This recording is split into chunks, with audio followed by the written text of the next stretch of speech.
تو جیسا چھوٹے بچے کو ماں پہ اعتماد ہوتا ہے اور وہ ماں کی ہر بات پہ خوش ہو جاتا ہے، اسی طرح بندے کا تعلق اللہ سے ہونا چاہیے کہ ہم اللہ تعالیٰ کی ہر بات پہ راضی ہو جائیں۔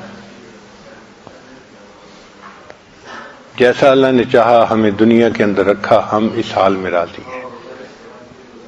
ایک دفعہ بنی اسرائیل نے حضرت موسیٰ علیہ السلام سے سوال پوچھا کہ اے موسیٰ علیہ السلام، ہمیں کیسے پتہ چلے کہ اللہ ہم سے راضی ہیں؟ آپ کو طور پہ جاتے ہیں تو آپ ذرا اللہ تعالیٰ سے پوچھئے۔ چنانچہ حضرت موسیٰ علیہ السلام کو طور پر تشریف لے گئے تو انہوں نے سوال پوچھا، اے اللہ، میری قوم پوچھتی ہے کہ کیسے پتہ چلے کہ آپ ہم سے راضی ہیں؟ رب کریم نے فرمایا، اے میرے پیارے موسیٰ علیہ السلام، ان لوگوں کو جا کے بتا دو، اگر یہ اپنے دل میں مجھ سے راضی ہیں تو میں ان سے راضی ہوں، اگر ان کے دل میں مجھ سے شکوے ہیں تو میں ان سے ناراض ہوں۔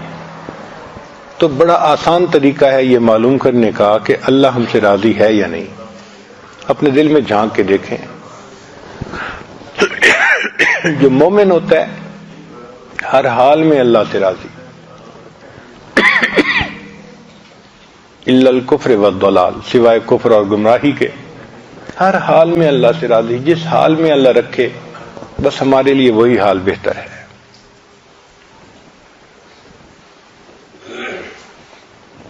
اللہ رب العزت نے ہمیں دنیا میں بھیجا تاکہ ہم اللہ رب العزت کو اپنا رب سمجھیں۔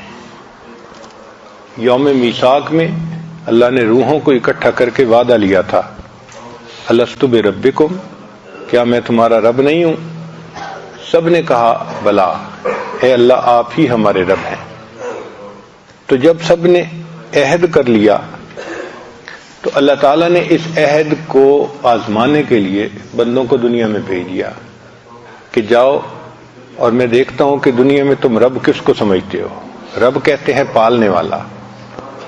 ہم دنیا میں آتے ہیں تو ہمارا رب تو اللہ ہے، لیکن اسباب کے اندر ایسا الجھ جاتے ہیں کہ ہم سمجھتے ہیں ہم زراعت سے پل رہے ہیں، ہم دکان سے پل رہے ہیں، ہم تو فیکٹری سے پل رہے ہیں۔ تو ہماری نظر اللہ تعالیٰ سے ہٹ جاتی ہے اور اسباب پہ آ جاتی ہے۔ یہ بہت بڑا دھوکہ ہے۔